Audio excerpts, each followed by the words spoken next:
everyone, welcome to a new video of the Splash Sisters. We're actually so excited for this video. We're going to be ranking the top 10 second round draft picks of NBA history. And we're going to start with a current player who we think can make it in the future. So obviously people are going to know my answer. It's Jalen Brunson, and he's actually, I'm so surprised at the time. I was even surprised he even was a second round draft pick. Yeah, he's actually proving a lot of people wrong, even since he got drafted playing behind Luka Doncic. He's been amazing. Yeah, he's been a backup point guard his whole career so far until he came to the Knicks. And it was so surprising because he was literally the college basketball player, the best college basketball player at the time. He won 2 NCAA tournament titles, and he ended up getting drafted in the second round. And even before, a lot of his teammates got drafted before him too, and he was their best player too. But he's proving everyone wrong, and he's having a career year so far, and he's only getting better. So I 100% think that he'll end up making this list eventually. Okay, so now we're going to start with our honorable mentions. If you think we're missing anyone, just comment down below. And yeah, so Mev, you want to start with an honorable mention? Yeah, I'm going to start with Bulls legend Tony Kukoc. He helped us win a championship from 96 to 98, and nobody even talks about him. He's one of the most forgotten players, and it's crazy because I think he's one of the best players to never make an All-Star game. I definitely agree with that, Mev. For me, my honorable mention is going to be Jeff Hornacek. When people talk about the 90s Jazz, they don't talk about this man. He was their third best player after Malone and Stockton, and he was so consistent and reliable. And he honestly, I feel like he's one of the most underrated players in NBA history. And this man, he was just a really good shooter and efficient player. And I definitely think you could have a case for him being top 10, and that's why he's my honorable mention. Another honorable mention, we can't forget Lou Williams, 2005, round 2, pick 45. He won 3 Sixth Man of the Year awards, and you could even argue that he could have won more. This man has such a solid, long, and very long NBA career. This is why he's on this list. He's been so consistent throughout his career. Like Mev said, he probably could have won more Sixth Man of the Years. And for me, I feel like he could have been an All-Star maybe once or twice in his career. I think he's had really, really good seasons. If you could check yourself. I think there's one on the Clippers where he was averaging 20 plus points and they made the playoffs. I think he 100% deserves to be an All-Star at least once in his career. And he definitely deserves to be an honorable mention on this list. Okay, so now we're going to start off with our list. At number 10, we have Maurice Cheeks, 76ers legend with 1978 round 2, pick 36. And he helped the Sixers win a championship in 1983, and not a lot of people know that. So yeah, obviously this man was at the prime of his career way before any of us watching this video were probably born. That doesn't take away the fact that he is a very good basketball player. He was really good during his time. Like Mev said, he was a top 5 draft pick from his draft. And yeah, he was a really good complementary piece to some legends that he played with. And he was just a really good defensive guard too. A lot of people don't realize how good he was defensively. And yeah, I think that he was also a 4-time All-Star. So this man should 100% be on this list no matter what. And yeah, so we have Mo Cheeks at number 10. At number 9, we got Paul Millsap, 2006, round 2, pick 47. And the crazy thing is he's a top 5 player from that draft, but he was the 47th pick. That's literally crazy. He wasn't the most flashiest player, but he was just so skilled that it didn't even matter.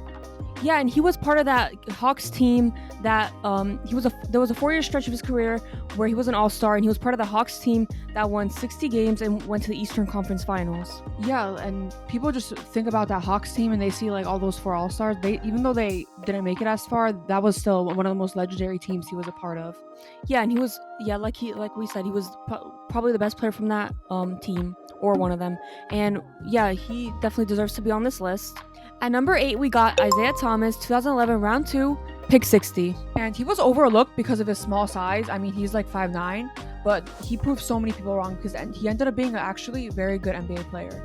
For sure, and his best season came in 2017 when he finished top 5 in MVP voting, averaged 29 and 6, which is insane. He proved so many people wrong, and he became an All-Star twice. Yeah, I think he inspired a lot of short people because obviously 5'9", he almost didn't get chosen, but yeah, I think he's an inspiration and he deserves to be on this list. For sure, from going 60th and not almost going undrafted to proving so many people wrong, I feel 100% he deserves to be on this list. And he's, like Mev said, a very inspirational player. At number 7, we got Marc Gasol, 2007, round 2, pick 48. And he was a 3-time All-Star, 1-time Defensive Player of the Year, and one of the best players in Grizzlies history. He was a really fundamental basketball player. He was so consistent and reliable and produced on both ends of the floor. Yeah, and he didn't even have the best athleticism, but he just was a smart player who didn't really need that. He played a big role, despite being a little older, he played a big role in the 2019 and 2020 championship teams, the Raptors and the Lakers. Yeah, that was an interesting run, and nobody thought that they would win, and he was a key part in that series, so... Yeah, and he's literally the third best player from this draft class after Al Horford and Kevin Durant. Well, Kevin Durant and then Al Horford. And that's literally crazy because he was this close to being undrafted and being a top 3 player. Like, all the teams that passed on him, they passed on him to the third best player and he was 48th. Like, come on. Like, that's definitely one of the biggest steals in draft history. So at number 6, we have Chris Middleton, 2012 round 2, pick 39. He defined so many odds. He even started in the G League at the beginning of his career. Yeah, and he was drafted by the Pistons. They didn't really give him much of a chance. They traded him after his rookie year, and he became an all-star 7 years into his career, which is crazy. But he ended up being the second best player of the 2021 championship team, the Bucks. And he was actually crazy during that run. Yeah, he's definitely like the glue of the Bucks. They definitely can't function without Chris Middleton, and he's a very big part of why they even won the championship.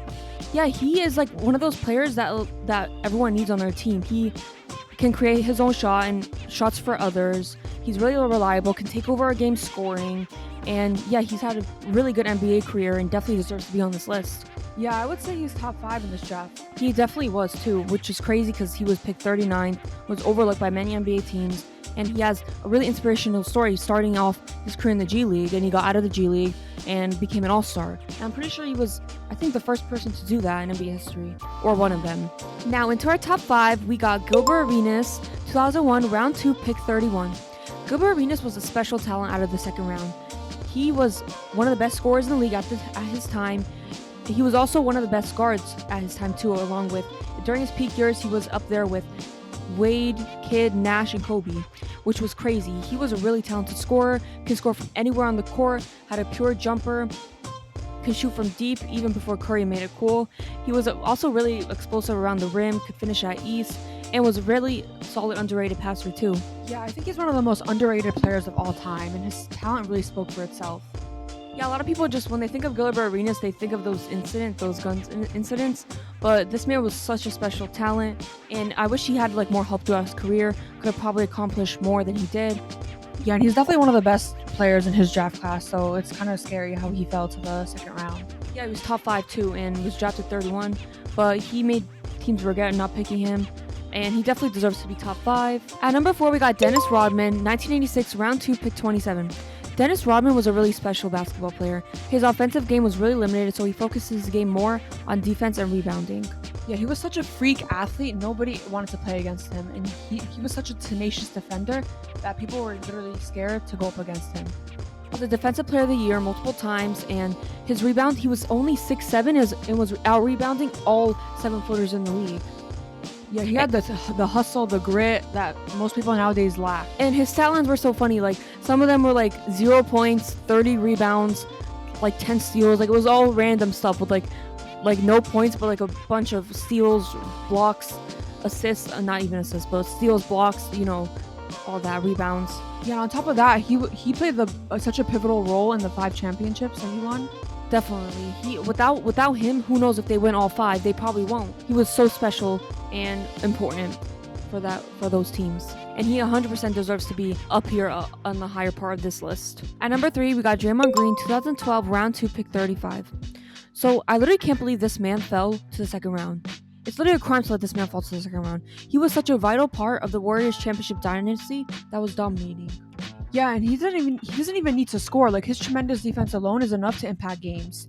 From his paint defense to perimeter defense, he's one of the most versatile defenders in the league. And his defensive IQ was literally insane. Yeah, he is just obviously the most impactful player on the Warriors besides Curry, but definitely.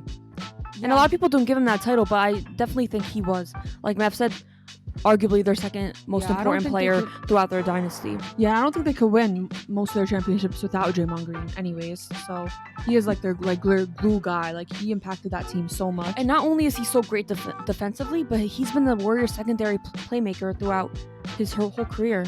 He's such a good passer. His basketball IQ is insane, off the charts. He can run a pick and roll, do anything the Warriors need, and any player in the league, like any team in the league, needs a player like Draymond Green to contend. If they don't have a Draymond Green on their team, they're just not winning. You're just not. You can't teach that level of grit and hustle and heart. You just can't. Definitely. That's why we put Draymond Green third. He was such an important part, and a lot of people try and discredit him, say he can't do this on other teams, but that's just cap. He can 100% impact anywhere he goes. And yeah, that's our number 3. At number 2, we got Manu Ginobili, 1999, round 2, pick 57. I can't believe this man was drafted 57th. Every single team in the league passed over him, and this is why he's number 2. He was such a key piece to a legendary dynasty, the Spurs. He was so skilled offensively. Defensively, he was so tough and gritty. He was such an all-around good basketball player, especially for his position. And whether he was starting or coming off the bench, he will give you the greatest impact. Yeah, he literally led the Team Argentina in 2004 Olympics to be a stacked USA team. I'll never forget for that. Gold. Like, that was so legendary. It literally sent USA in shambles, and like no one has ever beat Team USA before except Manu Ginobili. That's how legendary this man is. And speaking of coming up big, he came up so big in the NBA playoffs every time he was there. You can argue he was the Spurs' second most important player. That's how good he was. He always came up big, hit big shots, had the biggest plays. Yeah, and the fact that he almost went undrafted, even showing skill and so much promise, will never get talked about enough. At number 1, the greatest draft pick of all time, Nikola Jokic, 2014, round 2, pick 41. And it's crazy because this man was literally drafted during a Taco Bell commercial, and might be one of the best centers of all time. Not just one of the best centers of all time, but also the greatest passer center of all time, point center of all time, and literally in general, one of the greatest passers of all time out of all positions, which is unheard of for a center. Like, this man is so good offensively, and scoring wise, he is so efficient, can shoot from anywhere too, and risk leaving him open, he will score. He will 100% score 70% of the time. But if you double him, he will make the smartest pass and give it to his teammate, and that's why the Nuggets offense is so good every year, and they're the best offense this year. And that's why this man is on track to maybe winning his 3rd MVP. He's a monster. He really is. And you can literally argue this is the greatest draft pick of all time in general. Yeah, like the most impressive, I think so. But you think it's the best? It's definitely the best because the ones that are picked top in the lottery in the first round, like those are the most hyped up picks. They're like, they just make sense at the time. They're not really impressive in the sense that if you pick someone in the second round, it's really rare for them to become a star, let alone a superstar. So this is what makes this pick so impressive, and like it's unheard of to pick someone in the second round and become a superstar.